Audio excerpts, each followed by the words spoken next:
Praise lord. ఆహ్, గడిచిన వీడియోలో నేను దేవుడు సృష్టిని ఏ రీతిగా కలుగజేశాడు అని ఆదికాండంలో మనం చదువుకున్నాం గదా! అదే రీతిగా నరుని గూడా ఏ రీతిగా దేవుడు మట్టిలో నుండి నిర్మించి ఉన్నాడో అది గూడా చూసి ఉన్నాము. అదే రీతిగా దేవుడు స్త్రీని ఏ రీతిగా తయారు చేశాడు అనేది ఈరోజు మనం చూద్దాము. హ్మ్.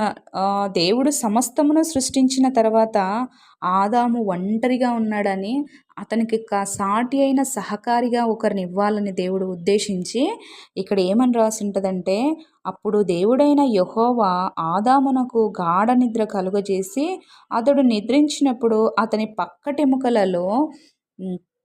ఒకదానిని తీసి ఆ చోటును మాంసముతో పూడ్చివేసెను.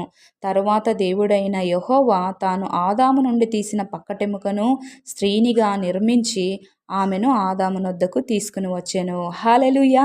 దేవుడు స్త్రీని